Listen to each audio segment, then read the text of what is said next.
One of the country's coolest looks comes early this year as Penn State's season opener will get the stripe out treatment in Happy Valley. The Nittany Lions will line it up in blue and white on September 5th when Marshall pays a visit to Beaver Stadium. Looking ahead to that game and year one of the Matt Campbell era with Audrey Snyder. Audrey, let's start with the new head coach and your initial impressions of Matt Campbell. This hire widely considered a home run, even though the process itself took a little bit longer than most Penn State fans would have liked. You got to trust the process, right? I mean, I think at the end of the day, the more I get to know Matt Campbell, the more familiar I get with him. I don't think Penn State could have hired a better fit for this job culturally. I think you look at Matt and the fact that culture is so important to him and what he wants to build here and truly building a team and being able to do that in this era of the sport is not easy. But that was one of the things that appealed to him. And I just think there is an old school feel to him. I mean, all throughout the spring, they brought Letterman back every weekend. He said, the Letterman are the superpower of this program, and he's really tapped into it. So, I think as they get closer to the season here with fall camp underway, this is the guy who's going to take this team forward, and we're going to see what happens. But I think culturally, they couldn't have gotten a better hire, even if, it took 54 days to get there. Who's counting? Of course, there is a mix of Penn State and Iowa State on this year's roster. Terry Smith retained as an associate head coach, but then you go to the player perspective, and there was no doubt that Rocco Becht was going to come with Matt Campbell, and he is installed as the starting quarterback, one of the winningest returning quarterbacks in all of college football. What do you expect from Rocco Becht when he gets set to make his Penn State debut?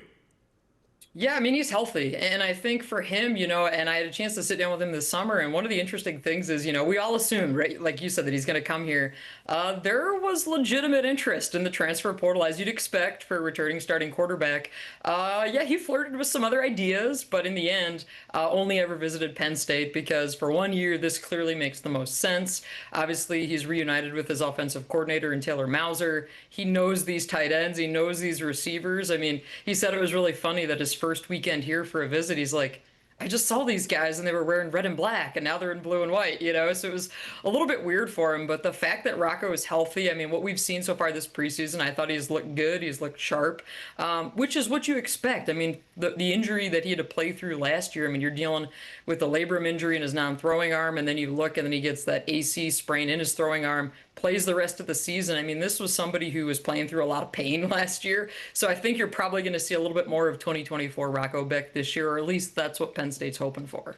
So you mentioned he has some understanding of the tight ends and the wide receivers and this offense as a whole. We have questions, though, about the running back room. It is so rare that the last 4 years we saw at Penn State, something you don't see anywhere else. 4 guys who could have been running back one at a lot of different places both stay their entire careers. Now, Nicholas Singleton and Katron Allen are both gone. So what does that room and what does that position look like? Yeah, it's a really, really deep group. I mean, I think Carson Hansen's probably your lead guy, and you look at him coming over from Iowa State. But you get James Peoples from Ohio State, and what really strikes me with this group is there's so many different body types. You look at Quentin Martin Jr., who, of course, had his moment last year in the Pinstripe Bowl. He's a Pennsylvania guy. He's somebody that, I wasn't so sure that we'd see again this year just because of the transfer portal. And so I think you look at those 3, and you have Cam Wallace, who probably profiles as your 4. But they're going to find ways to get these guys involved. Like, that to me is Mauser's got a lot of athletes to use, and I think we're going to see those tight ends a lot. But I also think, Quentin Martin is a guy that they can probably find creative ways to use him. Again, do these guys profile as kick returners, right? Like, what other ways can you get them involved? Because it is a deep and a talented backfield. But, yeah, it's different. I mean, we're also used to kind of that rep distribution with Singleton and Allen and, whose series is it? So I'm a little curious how they do that. And is it more just, hey, RB1, 2, 3, or how do you kind of handle that usage? Because it was so different here for so long. I love the description of Mauser having all sorts of athletes to utilize on offense, because when you go to the defensive side, there may not be a better athlete on this team, on many teams, than Tony Rojas. Obviously, last year was cut short, but we saw in 2024 what he was capable of. I had the chance to sit down with him at Big Ten Media Days. He has that look in his eyes like he is ready to make up for lost time. What's his ceiling in 2026? Yeah, I mean, it's really high. I think you look at the versatility and the different guys and the different skill sets on that defense. He's somebody that they can certainly move around. I mean, I think people often forget this was a high school running back. So, I mean, again, the speed and athleticism, it's there. And I think for Rojas, it's a matter of once the pads come on, just kind of clearing that final hurdle of, okay, what happens when you make a tackle? How do you feel? How do you respond after a few days of pretty intense practices? Because Matt Campbell told us this is going to be a physical camp. But yeah, there's a really high ceiling. I mean, I think Penn State fans certainly remember last year Rojas gets hurt and the whole defense crumbled, right? And there were a lot of different reasons for that, but one of them was that you lost one of your best players, one of your best athletes, and once you lost that guy, there was confusion all over the place. So yeah, keeping Rojas, again, you go back to maintaining this roster. Also wasn't so sure that we'd be seeing him here this year, but he told me this preseason that, yeah, there have been several moments where he's happy he's stayed. And obviously there's a comfort level that these guys have built pretty quickly with Danton Lynn, and they've spoke really glowingly about him and understanding his defense. So I think that's the other piece here, because for a guy like Rojas, he's had 4 different DCs throughout his collegiate career. Danton Lynn, obviously a guy who knows Penn State well as a player. We covered him late in his career, early in the Big Ten Network. Another moment that makes me feel really old that we've been doing this as long as we have. I covered him too, so I feel old now as well. Yeah. I appreciate us being in the same boat. Audrey, before we let you go, there's been a lot of talk that one of the biggest benefits Matt Campbell has this year is the schedule. Obviously, he's not in control of that, but it's been described as kind of like the anti-Nebraska first-year schedule. When you look back, it's the schedule that some of the first-year Husker coaches had to deal with. You still have to play the games. So does that schedule set up as well as folks from the outside are trying to say that it sets up, at least at the beginning?